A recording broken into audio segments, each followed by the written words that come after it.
тарбиятгирандагони гурӯҳи омодагӣ ба мактаби Ширхоргоҳ Кӯдакистони рақами 14 шаҳри Хуҷанд ба муносибати 30-солагии истиқлолияти Ҷумҳурии Тоҷикистон машғулияти амалӣ ташкил намуданд. Дар он мураббии гурӯҳи омодагӣ ба мактаби Кӯдакистони мазкур Дилфуза Маҳмаҷонова бо кӯдакон машғулиятҳои гуногун гузаронида оиди дастоварди 30 соли истиқлолият маълумот дод. Таъкид карда шуд ки барои кӯдакон аз хурдсолӣ омӯзонидани тарихи кишвар ва замони соҳибистиқлолии Тоҷикистон муҳим аст. Харида Ҷумҳурии Тоҷикистон низ ҷойгир гаштааст. Ана ин бошад харитаи Ҷумҳурии Тоҷикистони мо мебошад. Ман зодаи Тоҷикистон. Ин мавзӯи машғулияти ташкилнамудаи кӯдакони гурӯҳи омодагӣ ба мактаби Кӯдакистони мазкур буд. Мураббии Кӯдакистон ба кӯдакон оиди мавзеъҳои тарихӣ, табиати кӯҳсори кишвар ва пойтахти Ҷумҳурии Тоҷикистон шаҳри Душанбе маълумот дод. Ҳамчунин тариқи оинии нилгун наворҳо ки бозгӯи мавзеъҳои тарихии кишвар буд ба кӯдакон намоиш дода шуд.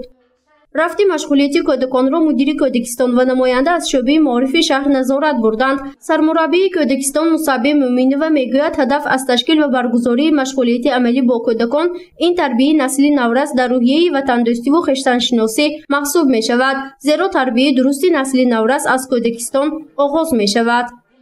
мо мехоҳем ки кӯдакон чун фарзанди бо нангу номуси миллати ватан ба воя расанд, ватани худро дӯст доранд ва ҳифз намоянду софдилона хизмат кунанд. Ба кӯдакон чӣ хел онҳо ватани худро дӯст доранд. Мураббия дар бораи 30 соли дастоварди истиқлолияти Ҷумҳурии Тоҷикистон маълумот дода.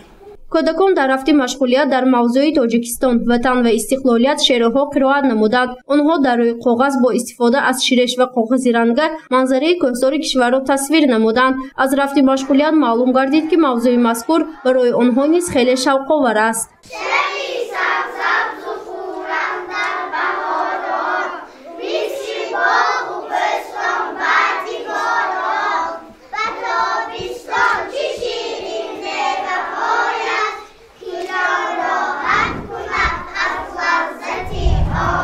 гузориши Фарзона Шамсӣ ва Насим Раҳимов барои барномаи Иттилоотии Хабар.